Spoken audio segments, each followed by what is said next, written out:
রাজধানীতে কোরবানির হাটের বাইরে রাস্তায় কোনো পশু রাখা যাবে না। এ বিষয়ে কঠোর নজরদারিতে ডিএমপি ও দক্ষিণ সিটি কর্তৃপক্ষ। এছাড়া এক হাটের গরু অন্য হাটে নিলে ব্যবস্থা নেওয়ার হুঁশিয়ারি দিয়েছে ডিএমপি। সেই সাথে পশুবাহী গাড়িতে টাঙানো থাকতে হবে হাটের নাম। এখন জন্ম সনদ দিয়ে খোলো বিকাশ স্টুডেন্ট অ্যাকাউন্ট। নিজের বিকাশ নিজে কর। রাজধানীতে বৃহস্পতিবার থেকে আনুষ্ঠানিকভাবে বসছে কোরবানির পশুর হাট।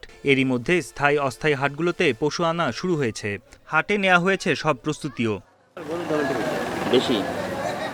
ডিএমপির নির্দেশনা, রাজধানীতে পশু বহনকারী গাড়িতে টানিয়ে রাখতে হবে হাটের নাম। পাশাপাশি এক হাটের গরু অন্য হাটে নেওয়া যাবে না। বুধবার ডিএমপির মিডিয়া সেন্টারে ঈদুল আজহা উপলক্ষে ট্রাফিক নির্দেশনা সংক্রান্ত সংবাদ সম্মেলনে এসব কথা জানায় ডিএমপি। যখন যেই গরুর হাটে যেই গরুর গাড়ির সামনে যেই হাটের নাম লেখা থাকবে, বেসিক্যালি সেই হাটের দিকে তাদেরকে ডাইরেক্ট করা।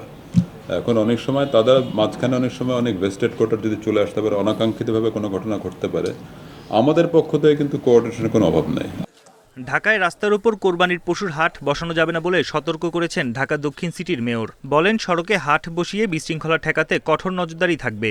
সার্বক্ষণিক নিয়ন্ত্রণ কক্ষ কেন্দ্রেও রয়েছে এবং প্রত্যেকটা হাটে আমাদের নিয়ন্ত্রণ কক্ষ রয়েছে। আমাদের ভ্রাম্যমাণ আদালত, ম্যাজিস্ট্রেট দেওয়া হয়েছে। আমাদের আঞ্চলিক নির্বাহী কর্মকর্তাদের নেতৃত্বে তাদেরকে ম্যাজিস্ট্রেসি ক্ষমতা দিয়ে সেখানে তাদেরকে তদারকির জন্য রাখা হয়েছে। জাতীয় ঈদগাহ ময়দান পরিদর্শন করেন মেয়র। বৃষ্টি হলেও ঈদ জামাত আদায়ে যাতে বিঘ্ন না ঘটে সেজন্য সব প্রস্তুতি রয়েছে বলেও জানান তিনি। বন ইবনে কামাল, ইন্ডিপেন্ডেন্ট নিউজ, ঢাকা।